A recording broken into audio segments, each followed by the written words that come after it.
Shalom teman-teman yang terkasih dalam Tuhan.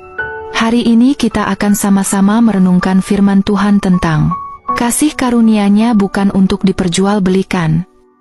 Mari kita sama-sama buka Alkitab kita di dalam Kisah Rasul 8, ayat 18 dan 21. Ketika Simon melihat bahwa Roh Kudus diberikan ketika rasul-rasul menumpangkan tangan, ia menawarkan uang kepada mereka dan berkata, "Berikanlah kepadaku juga kemampuan itu, supaya setiap orang yang kutumpangkan tanganku menerima Roh Kudus."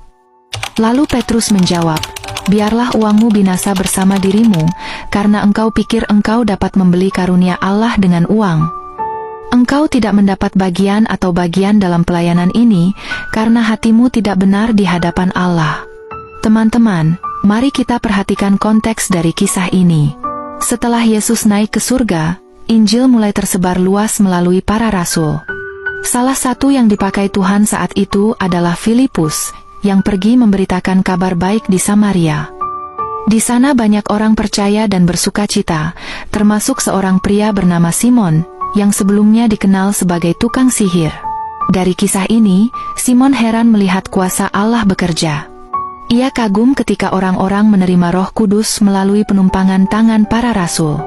Namun sayangnya, ia salah mengerti. Ia pikir kuasa itu bisa diperoleh dengan cara manusia, dengan uang, dengan transaksi, dengan usaha. Maka ia pun menawarkan uang kepada Petrus dan Yohanes, agar ia juga bisa memiliki kuasa tersebut. Tapi teman-teman, lihat bagaimana Petrus menegur dia dengan keras. Dengan mengatakan, "Binasa kiranya uangmu itu bersama engkau, sebab hatimu tidak lurus di hadapan Allah."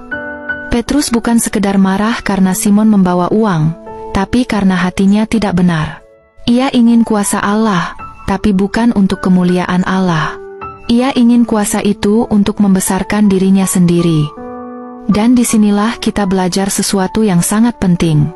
Kasih karunia dan kuasa Allah jelas tidak bisa dibeli, tidak bisa ditukar, dan tidak bisa dipakai demi kepentingan pribadi. Kalau kita renungkan, dosa Simon ini masih sering terjadi di masa kita saat ini, meskipun dalam bentuk yang berbeda. Banyak orang yang menjadikan pelayanannya hanya sebagai panggung, bukan altar. Ada yang memakai nama Tuhan untuk menarik pengikut, bukan menuntun jiwa. Ada juga yang berpikir, kalau dia memberi banyak uang, atau punya posisi tertentu di gereja, maka Tuhan pasti lebih memperhatikannya. Padahal kasih karunia bukan hasil negosiasi. Kasih karunia adalah jelas anugerah, murni dan cuma-cuma. Lahir dari kasih Allah yang